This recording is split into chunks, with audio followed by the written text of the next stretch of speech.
Sarah Noble by Alice Daglish.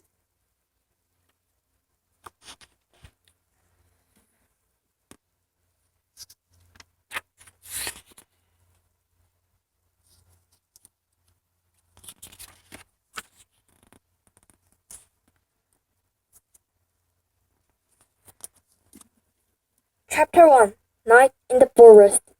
Sarah lay on a quilt under a tree. The darkness was all around her, but through the branches she could see one bright star. It was comfortable to look at. The spring night was cold, and Sarah drew her warm cloak close. That was comfortable too. She thought of how her mother had put it around her the day she and her father started out on this long, hard journey.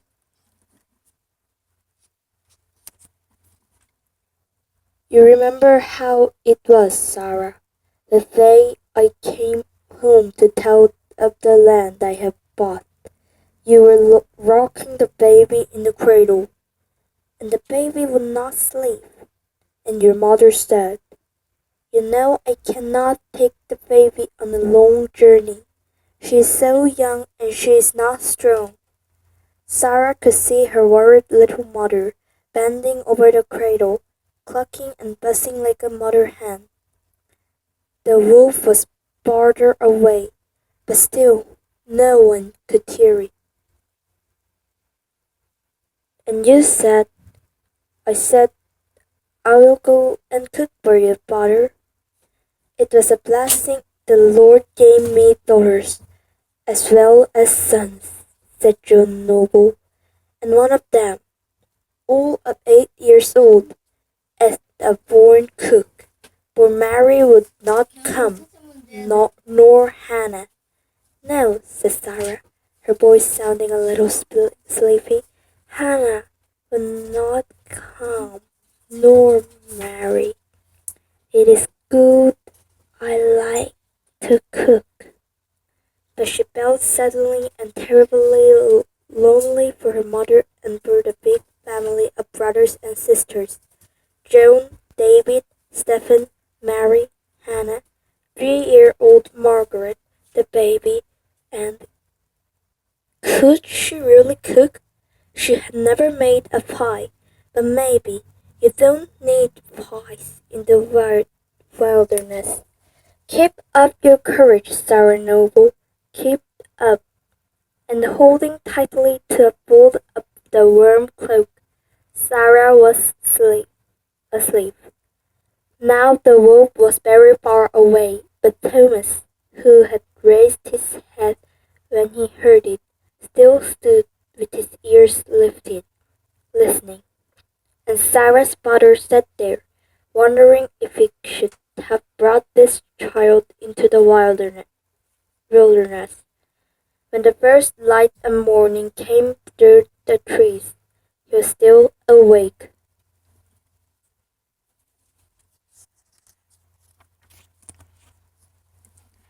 Chapter 2. Night in the Settlement. The next night was quite different. They came at sundown to a settlement. The houses were brown and homelike. In 2 of them, the sticks of pine used instead of candles were already burning. They shone through the windows with a warm golden light that seemed to say, "Welcome, Sarah Noble." Sarah, riding on Thomas, looked down at her father, walking beside her. It had been a long day, and the trail through the forest had not been easy.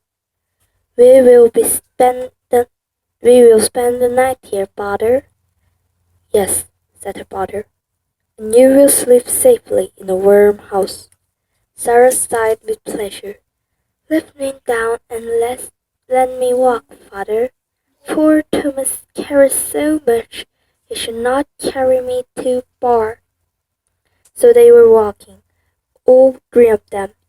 When they came to the cabin where the candle wood was lighted early, they knocked. The latch was lifted and a woman stood in the doorway looking at them. She is not like my mother, Sarah thought. Her father is not like a mother's face. Still, the woman stood and looked at them. Good evening, said Sarah's father. I am John Noble from the Massachusetts colony, and this is my daughter, Sarah. We are on our way to New Milford, where I have bought land to build a house. Can you tell us where we could put up for the night? The woman looked at them, still without smiling. We have not much room, she said, but you may share what we have. My husband, Andrew Robinson, is away, and I had thought it might be wandering Indians. If you do not mind sleeping by the fire. We slept in the forest last night, John Noble said. Anything under a roof will seem fine to us. So they went in, and Sarah saw the children who were in the house. There were four of them.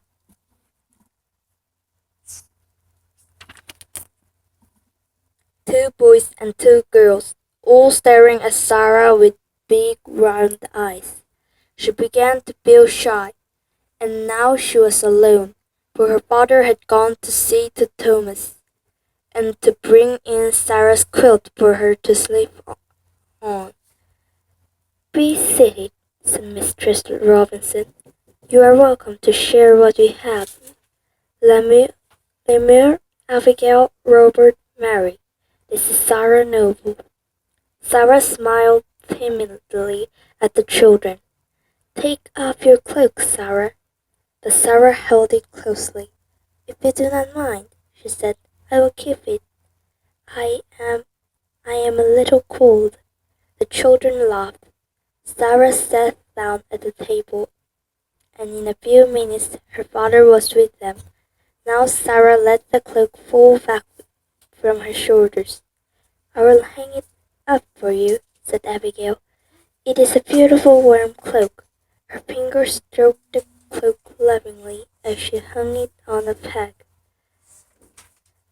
And it is a kind of red, she said. I would like to have a new cloak. You have no need of a new cloak, said her mother sharply.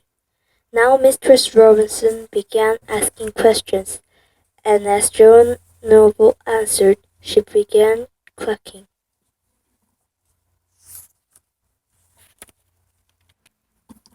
and buzzing just as Sarah's mother might have done.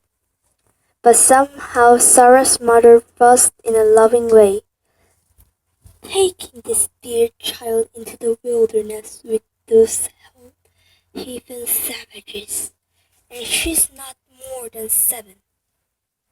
8, said Sarah, though my mother says I am not tall for my age. 8 then. What will you do? They're all alone. My father is with me, Sarah said. The children's eyes had grown wider and rounder. Now they began to laugh, and the younger ones pointed at Sarah.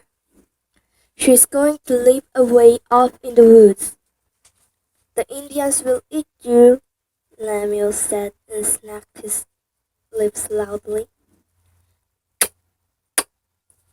They will chop off your head, little Robert added with a wide, innocent smile. They will not hurt me, Sarah said. My father says the Indians are friendly. They will skin you alive. That was Lemuel. I have heard that they are friendly, Mistress Robinson put in quickly. The man who bought the land gave them a fair price, and promised they might keep the right to fish in the great river, said John Noble. They will chop off your head, said Robert, and made chopping motions with his hand. Sarah felt a little sick. This was worse than wolves in the night. Her brothers were not like these boys, and she had heard about Indians. Perhaps these Indians had changed their minds about being friendly. She was glad when the children went to bed, all except Abigail, who spoke gently. Don't mind the boys, Abigail whispered. They tease. But Sarah did mind. If Stephen was with them, these boys would not dare to tease her, she thought. At last it was quiet. The children were all in bed, and Sarah lay on her quilt by the fire. Mistress Robinson covered her up warmly, and for a moment she seemed like a little like Sarah's mother. Then, so young, so young, she said. A great pity. I would like to have my cloak, if you please, said Sarah.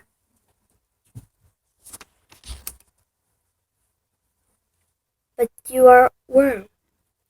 I am a little cold now. Mistress Robinson put the cloak over Sarah. Have it your way, child, but your blood must be thin.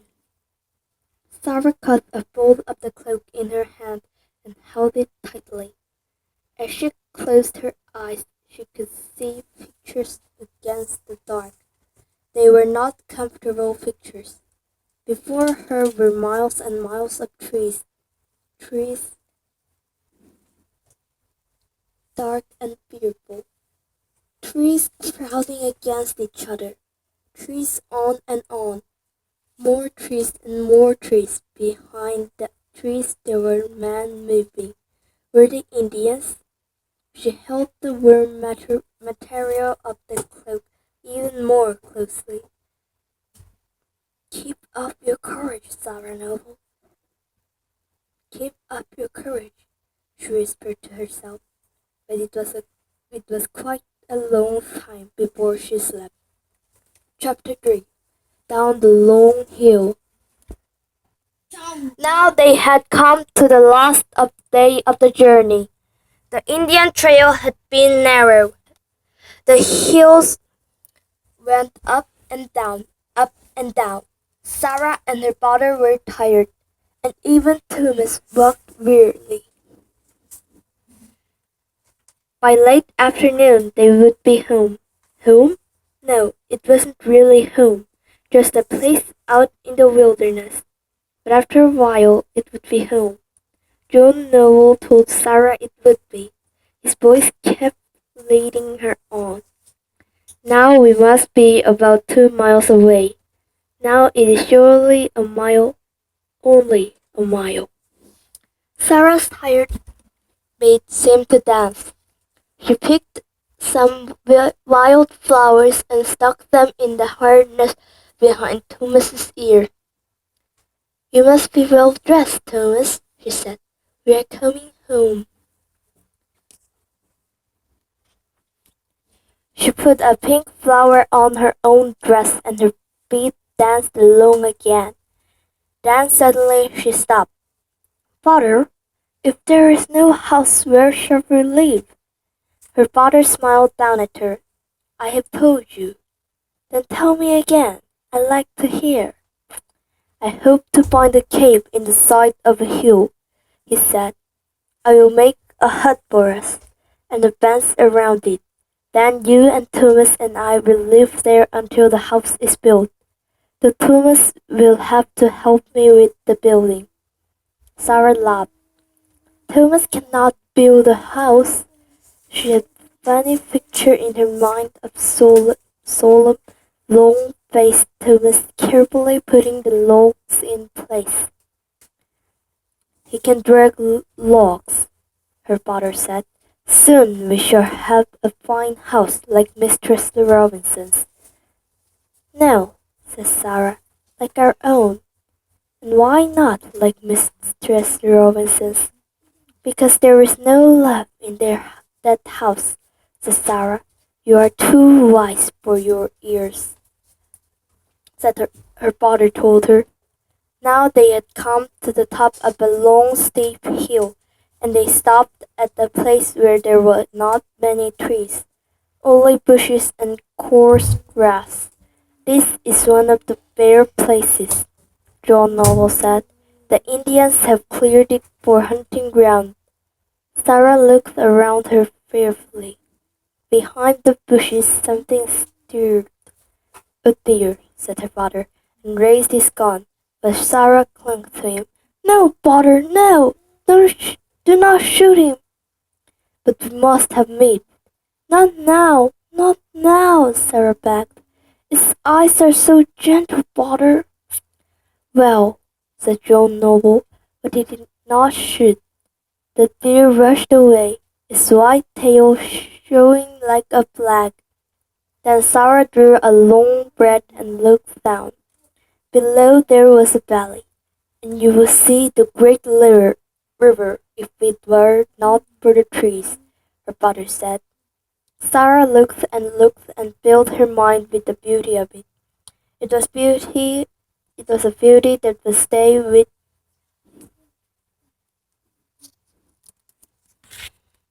her all her life. Beyond the valley there were green hills, and beyond and beyond and beyond more hills of a strange soft and misty blue. The trees were the dark green of firs and the light green of birches in springtime. And now they were friendly. They were not like the angry dark trees that had seemed to stand in their path as they came. "I do like it," Sarah said, "and I do not see any Indians." "The Indians are by the great river," her father said, "and I have told you, Sarah, they are good Indians." But Lemuel said. John Noble took Sarah's small, cold hands in his. "Mistress Robinson should teach her children to watch their words. She should watch her own.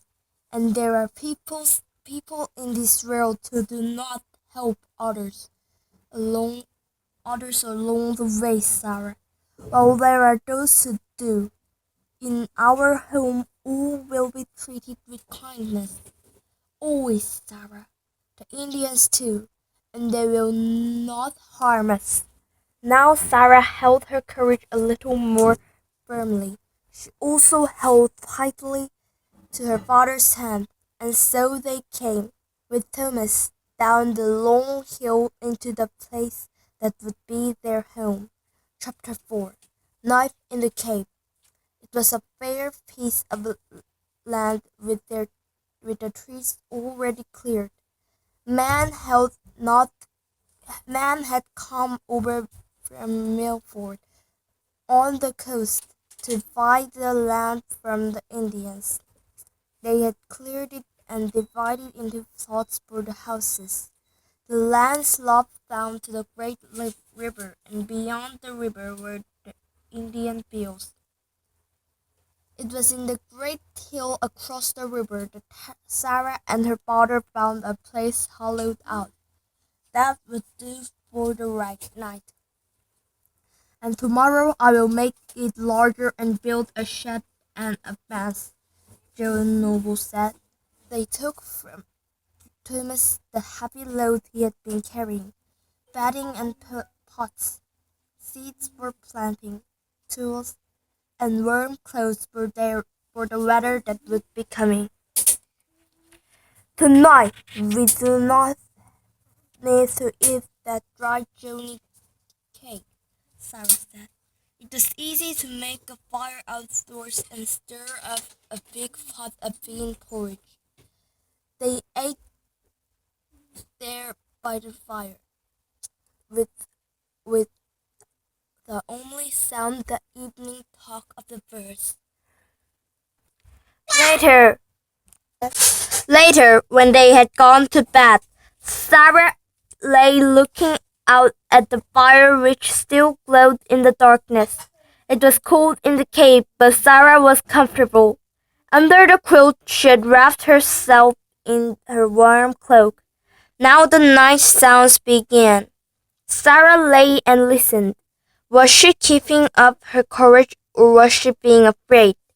A branch snapped in the darkness. "Father?" Yes, Sarah. Do not be afraid, father. I think an owl fell off a branch. There was the sound of small footsteps. Father? Yes, Sarah.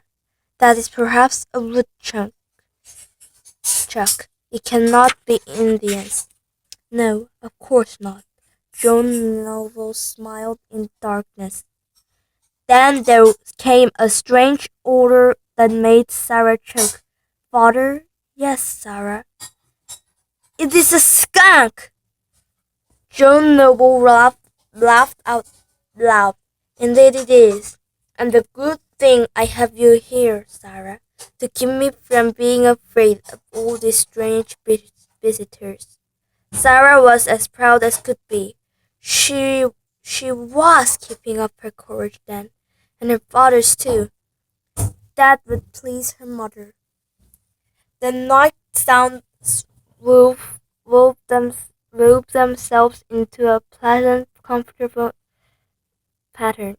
Sarah tried to keep her eyes open, but they kept closing. The wind in the trees seemed to put words to her thoughts. What was he saying? Keep up your courage, Sarah Noble. Keep up. Keep, keep, keep. And suddenly, in no time at all, it was morning and the sun was very bright. Chapter 5 Indians. For some days, John Noble was busy making the cave a good place to live. He built a shed with a strong fence around it. He made two rough vests of logs and a table and stools. Sarah took delight in it all. But after it was done, he said to her, I must begin the work on the house. It should be finished before winter. You will not mind staying here, Sarah, while Thomas and I work. Sarah did mind, but she did not say so. There were still the question of Indians. On the hill and along the river, they could see the bark-covered houses. People moved about among the houses, but no Indians had come near the cave. She knew, though, that her father had spoken with some of the men. She did not want her father to go, but the house must be built. So she looked at him steadily and said, I will stay here, father. But to herself she was saying, keep up your courage, Sarah Noble. Keep up your courage. Then John Noble and Thomas went across the river at the place where it was not deep. They went up the hill, and Sarah was alone. For a little while she did not know what to do. Then she took out the Bible that had brought with them. They had brought with them. It was a book full of wonderful stories. Which should she read? She liked the story of Sarah, whose namesake she was. Sarah had a son named Isaac. That was a scary story, but it came out all right in the end. Then there was the story of David and how he killed the giant. Oh, it was hard to choose. Sarah sat on a stool at the entrance to the shed, the Bible on her lap. So she had often sat and read to her doll, Arabella, and to her little sister, who never would listen. Here there there was not anyone to listen, not anyone, not even Arabella, for there had been no room to bring her. The early June air was mild, but Sarah felt suddenly that she needed her cloak, so she got it and sat down again. No one to listen, but she would read to herself. She opened the Bible, and there was one of the stories she loved best of all. It was the story of a boy named Samuel and of how he how the Lord called to him in the night. Sarah thought of her Lord as a kind old man, like her grandfather. Her mother said no one knew how he looked, but Sarah was sure she knew. She wished he would speak to her as he had to Samuel. That would be exciting. What in the world would she answer? Sarah read on, and then the sounds began. There was a rustling and a sound of feet coming quietly nearer and nearer. Sarah held tightly to the book and pulled her cloak around her. Rustle, rustle. Suddenly, Sarah saw a bright eye peering at her through a clink in the long log fence. Indians! They were all around her, some of them crowded in the opening of the palisade. But they were young Indians, not any older than she was. Still, there were many of them. Sarah kept as still as a rabbit in danger. The children came in, creeping nearer, like small brown field mice, until they were all around Sarah looking at her. Sarah closed the book and sat very still. Then she remembered what her father had said as they stood on the hill. "Good morning," she said politely. "You are welcome to our house." The Indian children stared at her. Then they came nearer. Soon, Sarah found that all around her was a ring of children, standing and sitting, staring with their dark eyes. The spring sun shone on their brown bodies. Sarah realized with a shock that they were not wearing clothes, unless you could call that one small piece of clothing. Sarah, secure in dress and cloak and petticoats, felt very well dressed indeed. The children stared. Sarah began to feel as if their eyes were going all the way through her. "Keep up your courage, Sarah Noble," she thought the words to herself. Here she was in the wilderness with all these Indians around her. She wished the Lord would speak to her as he had to young Samuel. He would tell her what to do. The Lord did not speak out loud, or at least Sarah did not hear him. But all at once she knew what to do. She opened the book and began to read to the children. They came nearer and nearer. They liked the story, Sarah thought. They will not hurt me because they like the story. She read, and the children listened, because the sound of her voice was strange and pleasant. Then the story was over and Sarah closed the Bible. Still the children sat and stared and said not a word. "My name," said Sarah clearly, "is Sarah Noble." One of the boys said something. Then another spoke. Sarah did not understand a word of their strange talk. "How foolish," she said aloud. "Why can't you speak English?" Perhaps some of her impatience crept into her voice, for the spell was broken. They could hear when her father lifted the gun. The children were off and away. Sarah sat there by herself, and now she really felt alone. "Oh," she said to herself, "I wish they would come again." And she shook her head. "For shame, Sarah Noble. I fear you were not polite. Perhaps they will not never come back." That's end of chapter 1 to chapter 5 in Sarah Noble. The Courage of Sarah Noble. Thanks for watching. If you like the video, subscribe below.